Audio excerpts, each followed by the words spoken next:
प्रेम से बोलिए श्रीमद् भागवत महापुराण की जय। श्री सुखदेव महाराज की जय। अब सुनिए आगे का वृतांत। एक बार बलराम जी ने सुना कि दुर्योधन आदि कौरव पांडवों के साथ युद्ध करने की तैयारी कर रहे हैं। वे मध्यस्थ थे, उन्हें किसी का पक्ष लेकर लड़ना पसंद नहीं था, इसलिए वे तीर्थों में स्नान करने के बहाने द्वारका से चले गए। वहां से चलकर उन्होंने प्रभास क्षेत्र में स्नान किया और तर्पण तथा ब्राह्मण भोजन के द्वारा देवता, ऋषि, पितर और मनुष्यों को तृप्त किया। इसके बाद वे कुछ ब्राह्मणों के साथ जिधर से सरस्वती नदी आ रही थी उधर ही चल पड़े। वहां से वे अनेक तीर्थों में गए। परीक्षित, इसके बाद यमुना तट और गंगा तट के प्रधान प्रधान तीर्थों में होते हुए वे नैमिषारण्य क्षेत्र में गए। उन दिनों नैमिषारण्य क्षेत्र में बड़े बड़े ऋषि सत्संग रूप महान सत्र कर रहे थे। लंबे समय तक सत्संग सत्र का नियम लेकर बैठे हुए ऋषियों ने बलराम जी को आया देखकर अपने अपने आसनों से उठकर उनका स्वागत सत्कार किया और यथायोग्य प्रणाम आशीर्वाद करके उनकी पूजा की। वे अपने साथियों के साथ आसन ग्रहण करके बैठ गए और उनकी अर्चना पूजा हो चुकी तब उन्होंने देखा कि भगवान व्यास के शिष्य रोमहर्षण व्यास गद्दी पर ही बैठे हुए हैं। बलराम जी ने देखा कि रोमहर्षण जी सूत जाति में उत्पन्न होने पर भी उन श्रेष्ठ ब्राह्मणों से ऊंचे आसन पर बैठे हुए हैं और उनके आने पर न तो उठकर स्वागत करते हैं न हाथ जोड़कर प्रणाम ही। इस पर बलराम जी को क्रोध आ गया। वे कहने लगे, ये रोमहर्षण प्रतिलोम जाति का होने पर भी इन श्रेष्ठ ब्राह्मणों से और धर्म के रक्षक हम लोगों से ऊपर बैठा हुआ है, इसलिए ये दुर्बुद्धि मृत्युदंड का पात्र है।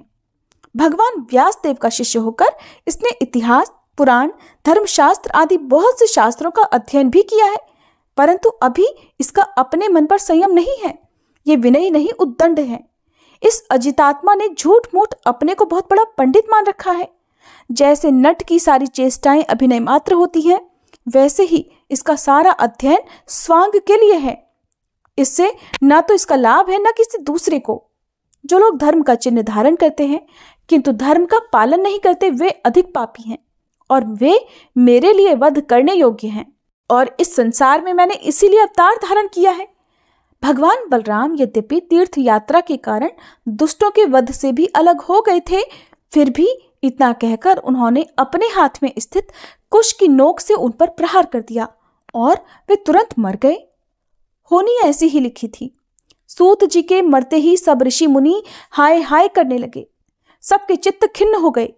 उन्होंने देवाधिदेव भगवान बलराम जी से कहा, प्रभु, आपने ये तो बड़ा भारी अधर्म कर दिया।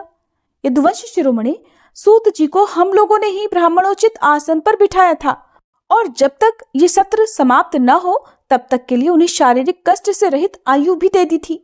आपने अनजान में ही ये ऐसा काम कर दिया जो ब्रह्म हत्या के समान है। हम लोग ये मानते हैं कि आप योगेश्वर हैं, वेद भी आप पर शासन नहीं कर सकता, फिर भी आपसे ये प्रार्थना है कि आपका ये अवतार लोगों को पवित्र करने के लिए हुआ है। यदि आप किसी की प्रेरणा के बिना स्वयं अपनी इच्छा से ही इस ब्रह्म हत्या का प्रायश्चित कर लेंगे तो इससे लोगों को बहुत शिक्षा मिलेगी। तब भगवान बलराम जी कहने लगे, मैं लोगों को शिक्षा देने के लिए, लोगों पर अनुग्रह करने के लिए इस ब्रह्म हत्या का प्रायश्चित अवश्य करूंगा। इसलिए इसके लिए प्रथम श्रेणी का जो प्रायश्चित हो आप लोग उसी का विधान कीजिए। आप लोग इस सूत को लंबी आयु, बल, इंद्रिय शक्ति आदि जो कुछ भी देना चाहते हो मुझे बतला दीजिए, मैं अपने योग बल से सब कुछ संपन्न किए देता हूँ। तब ऋषियों ने कहा, बलराम जी, आप ऐसा कोई उपाय कीजिए जिससे आपका शस्त्र पराक्रम और इनकी मृत्यु भी व्यर्थ न हो और हम लोगों ने इन्हें जो वरदान दिया था वो भी सत्य हो जाए।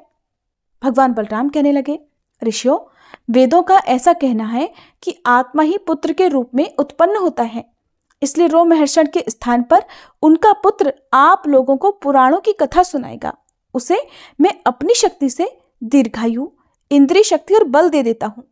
ऋषियों, इसके अलावा आप लोग और जो कुछ भी चाहते हैं मुझसे कहिए, मैं आप लोगों की इच्छाएं पूर्ण करूंगा। अनजाने में मुझसे जो अपराध हो गया है उसका प्रायश्चित भी आप लोग सोच विचार कर बतलाइए, क्योंकि आप लोग इस विषय के विद्वान हैं। तब ऋषिगण कहने लगे, बलराम जी, इलवल का पुत्र बलवल नाम का एक भयंकर दानव है। वो हर पर्व के अवसर पर यहाँ आ पहुंचता है और हमारे इस सत्र को दूषित कर देता है। यदुनंदन, वो यहाँ आकर पीप, खून, विष्ठा, मूत्र, शराब और मांस की वर्षा करने लगता है। आप उस पापी को मार डालिए। हम लोगों की ये बहुत बड़ी सेवा होगी। और इसके बाद आप एकाग्र चित्त से तीर्थों में स्नान करते हुए 12 महीनों तक भारतवर्ष की परिक्रमा करते हुए विचरण कीजिए। इससे आपकी शुद्धि हो जाएगी। श्री शुकदेव जी कहते हैं, परीक्षित, पर्व का दिन आने पर बड़ा भयंकर अंधड़ चलने लगा। धूल की वर्षा होने लगी और चारों ओर से पीप की दुर्गंध आने लगी। इसके बाद यज्ञशाला में बलबल दानव ने मलमूत्र आदि अपवित्र वस्तुओं की वर्षा कर दी। इसके बाद हाथ में त्रिशूल लिए वो स्वयं दिखलाई पड़ा। उसका डील डॉल बहुत ही बड़ा था। ऐसा लगता था मानो ढेर का ढेर कालिख इकट्ठा कर लिया गया हो। उसकी चोटी और दाढ़ी मूंछ तपे हुए तांबे के समान लाल लाल थी। बड़ी बड़ी दाढ़ों और भौहों के कारण उसका मुख बड़ा भयावना लगता था। उसे देखकर भगवान बलराम जी ने शत्रु सेना की कुंदी करने वाले मूसल और दैत्यों को चीर फाड़ डालने वाले हल का स्मरण किया। उनके स्मरण करते ही वे दोनों शस्त्र तुरंत वहां आ पहुंचे। बलराम जी ने आकाश में विचरने वाले बलबल दैत्य को अपने हल के अगले भाग से खींचकर उस ब्रह्मद्रोही के सिर पर बड़े क्रोध से एक मूसल कसकर जमाया, जिससे उसका मस्तक फट गया और वह खून उगलता और बड़ी जोर से चिल्लाता हुआ धरती पर गिर पड़ा। ठीक वैसे ही जैसे वज्र की चोट खाकर गेरू आदि से लाल हुआ कोई पहाड़ गिर पड़ता हो। नैमिषारण्यवासी महाभाग्यवान मुनियों ने बलराम जी की स्तुति की, उन्हें कभी न व्यर्थ होने वाले आशीर्वाद दिए और जैसे देवता लोग देवराज इंद्र का अभिषेक करते हैं वैसे ही उनका अभिषेक किया। इसके बाद ऋषियों ने बलराम जी को दिव्य वस्त्र और दिव्य आभूषण दिए और एक ऐसी वैजयंती माला भी दी जो सौंदर्य का आश्रय और कभी न मुरझाने वाले कमल के पुष्पों से युक्त थी।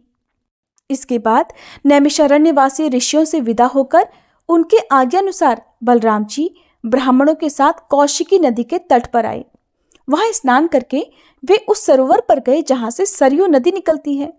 वहां से सरयू के किनारे किनारे चलने लगे। फिर वे उसे छोड़कर प्रयाग आ गए और वहां स्नान तथा देवता, ऋषि और पितरों का तर्पण करके वहां से पुल्हाश्रम गए। वहां से गंडकी, गोमती तथा विपाशा नदियों में स्नान करके वे सोन नद के तट पर गए और वहां स्नान किया। इस प्रकार वे जगह जगह पर तीर्थ आदि कृत्यों से निवृत्त होकर महेंद्र पर्वत पर गए। वहां परशुराम जी का दर्शन और अभिवादन किया। इसके बाद सप्त गोदावरी, वीणा, पंपा और भीमरथी आदि में स्नान करते हुए स्वामी कार्तिक का दर्शन करने गए और वहां से महादेव जी के निवास स्थान श्री शैल पर जा पहुंचे। इस प्रकार भगवान बलराम जी भारतवर्ष में तीर्थ स्नान और तीर्थ यात्रा करते हुए दंडकारण्य में आए। वहां आकर वे नर्मदा जी के तट पर गए। परीक्षित, इस पवित्र नदी के तट पर ही महिष्मतीपुरी है। वहां मनु तीर्थ में स्नान करके वे फिर प्रभास क्षेत्र में चले आए। वहां उन्होंने ब्राह्मणों से सुना कि कौरवों और पांडवों के युद्ध में अधिकांश क्षत्रियों का संहार हो गया। उन्होंने ऐसा अनुभव किया कि अब पृथ्वी का बहुत सा भार उतर गया। जिस दिन रणभूमि में भीमसेन और दुर्योधन गदा युद्ध कर रहे थे, उसी दिन बलराम जी उन्हें रोकने के लिए कुरुक्षेत्र जा पहुंचे। महाराज युधिष्ठिर, नकुल, सहदेव, भगवान श्री कृष्ण और अर्जुन ने बलराम जी को देखकर प्रणाम किया तथा चुप हो रहे। वे डरते हुए मन ही मन सोचने लगे कि ये न जाने क्या कहने के लिए यहाँ पधारे हैं। उस समय भीमसेन और दुर्योधन दोनों ही हाथ में गदा लेकर एक दूसरे को जीतने के लिए क्रोध से भरकर तरह तरह के पैंतरे बदल रहे थे। उन्हें देखकर बलराम जी ने कहा, राजा दुर्योधन और भीमसेन, तुम दोनों वीर हो। तुम दोनों में बल पौरुष भी एक समान है। मैं ऐसा समझता हूं कि भीमसेन में बल अधिक है और दुर्योधन ने गदा युद्ध में शिक्षा अधिक पाई है। इसलिए तुम लोगों जैसे समान बलशालियों में किसी एक की जय या पराजय नहीं होती दिखती। इसलिए तुम लोग व्यर्थ का युद्ध मत करो, अब इसे बंद कर दो। परीक्षित, बलराम जी की बात हालांकि दोनों पक्षों के लिए हितकर थी, लेकिन उन दोनों का वैर भाव इतना दृढ़ हो गया था कि उन्होंने बलराम जी की बात नहीं मानी। वे एक दूसरे को कटुवाणी और दुर्व्यवहारों का स्मरण करके उन्मत्त से हो रहे थे। भगवान बलराम जी ने निश्चय किया कि इनका प्रारब्ध ऐसा ही है, इसलिए उसके संबंध में विशेष आग्रह न करके उन्हें ज्यादा न समझाकर वे द्वारका लौट गए। द्वारका में उग्रसेन आदि गुरुजनों और अन्य संबंधियों ने बड़े प्रेम से आगे आकर उनका स्वागत किया। वहां से बलराम जी फिर नैमिषारण्य क्षेत्र में गए। वहां ऋषियों ने विरोध भाव से युद्ध आदि से निवृत्त बलराम जी के द्वारा बड़े प्रेम से सभी प्रकार के यज्ञ कराए। परीक्षित, सच पूछो तो जितने भी यज्ञ हैं वे बलराम जी के अंग ही हैं, इसलिए उनका यह यज्ञानुष्ठान लोक संग्रह के लिए ही था। सर्वसमर्थ भगवान बलराम ने उन ऋषियों को विशुद्ध तत्वज्ञान का उपदेश किया, जिससे वे लोग इस संपूर्ण विश्व को अपने आप में और अपने आप को सारे विश्व में अनुभव करने लगे। इसके बाद बलराम जी ने अपनी पत्नी रेवती के साथ यज्ञांत स्नान किया और सुंदर सुंदर वस्त्र तथा आभूषण पहनकर अपने भाई बंधु और स्वजन संबंधियों के साथ इस प्रकार शोभायमान हुए जैसे चंद्रिका और नक्षत्रों के साथ चंद्रदेव होते हैं। परीक्षित, भगवान बलराम स्वयं अनंत हैं। उनका स्वरूप मन और वाणी के परे है। जो पुरुष अनंत सर्वव्यापक अद्भुत कर्मा भगवान बलराम जी के चरित्रों का सायं प्रातः स्मरण करता है, वह भगवान का अत्यंत प्रिय हो जाता है। अब राजा परीक्षित ने पूछा, भगवान, प्रेम और मुक्ति के दाता परब्रह्म परमात्मा भगवान श्री कृष्ण की शक्ति अनंत है, इसलिए उनकी माधुर्य और ऐश्वर्य से भरी लीलाएं भी अनंत हैं। अब हम उनकी दूसरी लीलाएं, जिनका वर्णन आपने अब तक नहीं किया है, सुनना चाहते हैं। हे ब्राह्मण, यह जीव विषय सुख को खोजते खोजते अत्यंत दुखी हो गया है। ये बाण की तरह इसके चित्त में चुभते रहते हैं। ऐसी स्थिति में ऐसा कौन सा रसिक, रस का विशेषज्ञ पुरुष होगा जो बार बार पवित्र कीर्ति भगवान श्री कृष्ण की मंगलमयी लीलाओं को सुन करके भी उनसे विमुख होना चाहेगा। जो वाणी भगवान के गुणों का गान करती है वही सच्ची वाणी है। सूत जी कहते हैं, शौनक आदि ऋषियों, जब राजा परीक्षित ने इस प्रकार प्रश्न किया तब भगवान श्री सुखदेव जी का हृदय भगवान कृष्ण में तल्लीन हो गया। उन्होंने परीक्षित से इस प्रकार कहा कि परीक्षित, एक ब्राह्मण भगवान श्री कृष्ण के परम मित्र थे। वे बड़े ब्रह्मज्ञानी, विषयों से विरक्त, शांत चित्त और जितेंद्रिय थे। वे गृहस्थ होने पर भी किसी प्रकार का संग्रह परिग्रह न रखकर प्रारब्ध के अनुसार जो कुछ भी मिल जाता उसी में संतुष्ट रहते थे। उनके वस्त्र फटे पुराने तो थे ही, उनकी पत्नी के भी वैसे ही थे। वो भी अपने पति के समान ही भूख से दुबली हो रही थी। एक दिन दरिद्रता की प्रतिमूर्ति दुखिनी पतिव्रता भूख के मारे कांपती हुई अपने पति के पास गई और मुरझाए हुए मुंह से बोली, भगवान, साक्षात लक्ष्मीपति भगवान श्री कृष्ण तो आपके सखा हैं। वे शरणागत वत्सल और ब्राह्मणों के परम भक्त हैं। परम भाग्यवान आर्यपुत्र, वे साधु संतों के, सत्पुरुषों के एकमात्र आश्रय हैं। आप उनके पास जाइए। जब वे जानेंगे कि आप कुटुंबी हैं और अन्न के बिना दुखी हो रहे हैं, तब वे आपको बहुत सारा धन देंगे। आजकल वे भोज, वृष्णि और अंधक वंशी यादवों के स्वामी के रूप में द्वारका में ही रह रहे हैं। वे इतने उदार हैं कि जो उनके चरण कमलों का स्मरण करते हैं, उन प्रेमी भक्तों को वे अपने आप तक का दान कर डालते हैं। ऐसी स्थिति में जगत गुरु भगवान श्री कृष्ण अपने भक्तों को यदि धन और विषय सुख, जो अत्यंत वांछनीय नहीं है, दे दें तो इसमें आश्चर्य की कौन सी बात है। इस प्रकार जब उन ब्राह्मण देवता की पत्नी ने अपने पतिदेव से कई बार बड़ी नम्रता से प्रार्थना की, तब उन्होंने सोचा कि धन की तो कोई बात नहीं है, लेकिन भगवान श्री कृष्ण का दर्शन जरूर हो जाएगा। ये तो जीवन का बहुत बड़ा लाभ है। और यही सोचकर उन्होंने जाने का निश्चय किया और अपनी पत्नी से बोले, कल्याणी, घर में कुछ भेंट देने योग्य वस्तु भी है क्या? यदि हो तो दे दो। तब उस ब्राह्मणी ने पास पड़ोस के ब्राह्मणों के घर से 4 मुट्ठी चिवड़े मंगाकर एक पोटली में बांध दिए और भगवान को भेंट देने के लिए अपने पतिदेव को दे दिए। इसके बाद वे ब्राह्मण देवता उन चिवड़ों को लेकर द्वारका के लिए चल पड़े। वे रास्ते में ये सोचते जाते थे कि मुझे भगवान के दर्शन कैसे प्राप्त होंगे। परीक्षित, द्वारका में पहुंचने पर वे ब्राह्मण देवता दूसरे ब्राह्मणों के साथ सैनिकों की 3 छावनियां और 3 ड्योढ़ियां पार करके भगवत धर्म का पालन करने वाले अंधक और वृष्णिवंशी यादवों के महल में, जहां पहुंचना बहुत कठिन है, जा पहुंचे। उनके बीच भगवान श्री कृष्ण की 16,000 रानियों के महल थे। उनमें से एक में उन ब्राह्मण देवता ने प्रवेश किया। वह महल खूब सजा सजाया, अत्यंत शोभायुक्त था। उसमें प्रवेश करते समय उन्हें ऐसा लगा मानो वे ब्रह्मानंद के समुद्र में डूब उतरा रहे हों। उस समय भगवान श्री कृष्ण अपनी प्राण प्रिया रुक्मिणी जी के पलंग पर विराजे हुए थे। ब्राह्मण देवता को दूर से ही देखकर वे सहसा उठ खड़े हुए और उनके पास आकर वे बड़े आनंद से उन्हें अपने भुजापाश में बांधने लगे। परीक्षित, परमानंद स्वरूप भगवान अपने प्यारे सखा ब्राह्मण देवता के अंग स्पर्श से बहुत प्रसन्न हुए। उनके कमल के समान कोमल नेत्रों से प्रेम के आंसू बहने लगे। परीक्षित, कुछ समय के बाद भगवान श्री कृष्ण ने उन्हें ले जाकर अपने पलंग पर बिठा दिया और खुद पूजन की सामग्री लाकर उनकी पूजा की। प्रिय परीक्षित, भगवान श्री कृष्ण सभी को पवित्र करने वाले हैं, फिर भी उन्होंने अपने हाथों ब्राह्मण देवता के पांव पखार कर उनका चरणोदक अपने सिर पर धारण किया और उनके शरीर में चंदन, अर्गजा, केसर आदि दिव्य गंधों का लेप लगाया। फिर उन्होंने बड़े आनंद से सुगंधित धूप और दीपावली से अपने मित्र की आरती उतारी। इस प्रकार पूजा करके पान और गाय देकर मधु वचनों से भले पधारे ऐसा कहकर उनका स्वागत किया। ब्राह्मण देवता फटे पुराने वस्त्र पहने हुए थे। शरीर अत्यंत मलिन और दुर्बल था। शरीर की सारी नसें दिखाई पड़ती थीं। स्वयं भगवती रुक्मिणी जी चवर डुला डुलाकर उनकी सेवा करने लगी।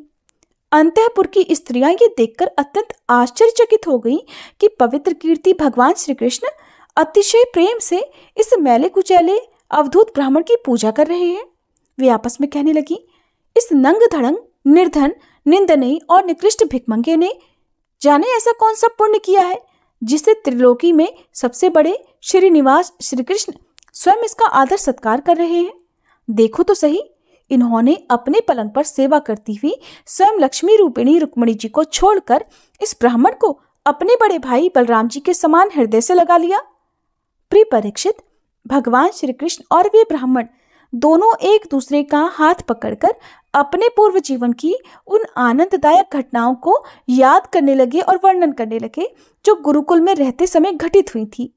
भगवान कहने लगे, ब्राह्मण, जिस समय हम लोग गुरुकुल में निवास कर रहे थे उस समय की वो बात आपको याद है क्या, जब हम दोनों को एक दिन हमारी गुरु पत्नी ने ईंधन लाने के लिए जंगल में भेज दिया था। उस समय हम लोग एक घोर जंगल में गए हुए थे और बिना ऋतु के ही बड़ा भयंकर आंधी पानी आ गया था। आकाश में बिजली कड़कने लगी थी। तब तक सूर्यास्त हो गया। चारों ओर अंधेरा ही अंधेरा फैल गया। धरती पर इस प्रकार पानी ही पानी हो गया कि कहाँ गड्ढा है कहाँ किनारा, इसका पता ही नहीं चलता था। वो वर्षा क्या थी, एक छोटा मोटा मानो प्रलय ही थी।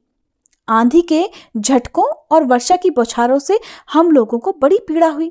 दिशाओं का ज्ञान नहीं रहा और हम लोग अत्यंत आतुर हो गए और एक दूसरे का हाथ पकड़कर जंगल में इधर उधर भटकते रहे।